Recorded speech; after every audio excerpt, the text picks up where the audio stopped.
Изучая вопросы правильного питания и здорового образа жизни, в целом необходимо понимать хотя бы в азах, как устроен человеческий организм.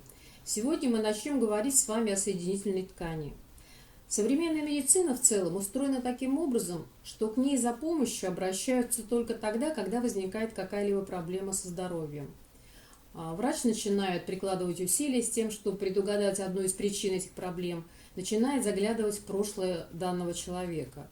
Но существуют проблемы, которые не подвластны врачебному аналитическому анализу. К числу таких случаев можно отнести вопросы, связанные с структурным строением организма. Мы знаем, что организм состоит из атомов, это ни для кого не секрет. Если посмотреть на нас глубоко-глубоко под микроскопом, мы спустимся на атомный уровень строения. В принципе, все в этом мире состоит из атомов. Но если мы начнем подниматься вверх, ближе к материальному телу, то мы соприкоснемся с молекулами. Что же такое молекулы? Молекулы – это группы атомов, которые взаимодействуют друг с другом и дают третий уровень строения организма – молекулярный или высокомолекулярный уровень. Высокомолекулярный уровень – это огромное количество соединений, их десятки тысяч. Это соединения разных молекул, групп атомов, и с изменением их структуры изменяются, соответственно, и их свойства. Существует целый органический химический мир, который, собственно, и является нашим телом. Высокомолекулярный уровень – это тот уровень, на котором работает огромное количество врачей. Наверное, не найдется ни одного человека среди нас, который не сдал бы хотя бы один раз в жизни, например, биохимический анализ крови или анализ на наличие витаминов в организме. Это мог быть анализ на холестерин, на сахар и так далее. Существует более 1000 различных анализов, каждый из которых говорит нам о том, все ли в порядке у нас на высокомолекулярном уровне. И медицина, очень часто обращаясь к этому уровню, дает возможность человеку выздороветь. Следующий уровень, который идет за высокомолекулярным уровнем, это уровень клетки. Представьте себе, что клетка – это живой организм, который обеспечивает нам жизнь. И мы, только представьте себе, состоим из 50 триллионов клеток. Причем, с одной стороны, каждая клетка сама за себя, а с другой стороны, между ними существует уникальная связь. Эта уникальная связь позволила нам существовать как многоклеточному организму. Есть организмы одноклеточные, из школьной программы к ним относится в частности инфузория туфелька, которая полностью автономна и живет одной клеткой. Внутри нее есть все необходимое для ее существования. Все остальные организмы относятся к многоклеточным. К ним относятся животные, насекомые, к ним относится огромное количество разнообразной флоры и фауны. Природа устроена таким образом, что то, что есть во флоре и фауне, есть и в нас. Из тех растений, которые мы потребляем, мы забираем у них строительный материал, перерабатываем для себя, и из них по уникальному плану, известному только каждому уникальному организму в отдельности, мы строим свое тело. И не только тело, а и все то, что относится к нашему организму. Итак, клетка – это первый уровень жизни. И насколько она жива, насколько она здорова, насколько она получает достаточно необходимое питание, насколько ее не атакуют вирусы, бактерии, грибы и другие микроорганизмы, настолько мы с вами и здоровы. Но существует еще следующий уровень. Это уровень, где клетка соединяется в ткани. Это очень интересный уровень. Представьте себе, что вы решили пошить себе платье из ткани, которое имеет свой размер, длину и ширину. Хотя мы все состоим из клеток, они формируют в нашем организме различные ткани. Их у нас 4.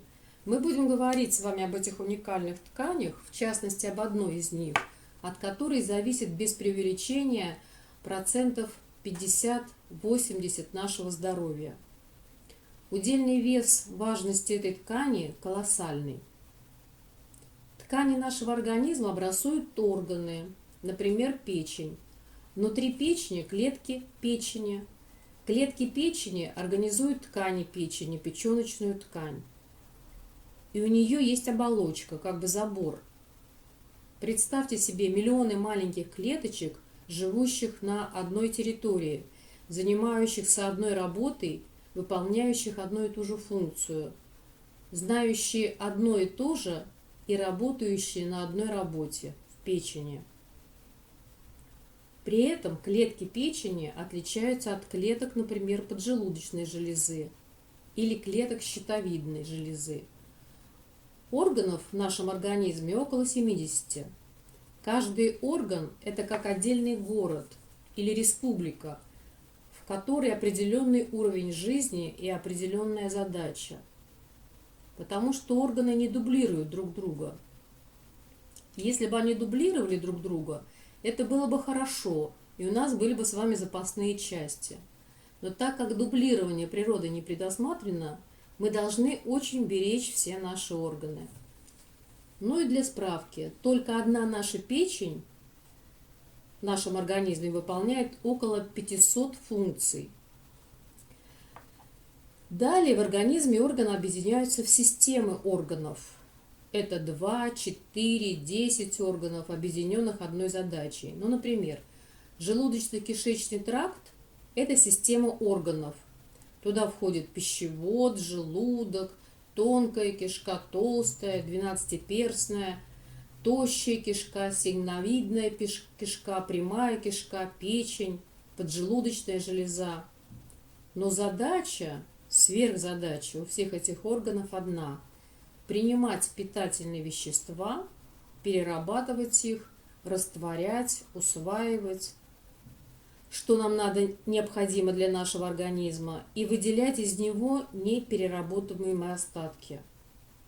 В этом, например, суть пищеварительной системы. Мы не будем сейчас разбирать органы, это то, что отвечает в организме за разные функции. Также мы не будем говорить о системе органов, поговорим об уровне тканей. Это очень интересная тема. Будем говорить только об одном виде тканей. Она уникальная, универсальная. На ее производство уходит около 30% всей энергии, вырабатываемой организмом. Эта ткань настолько вездесущая, она присутствует везде в нашем организме. Эта ткань выглядит так, как выглядим мы. Это поистине волшебная ткань, и называется она соединительной тканью. Думаю, что никто из вас не погружался в эту тему.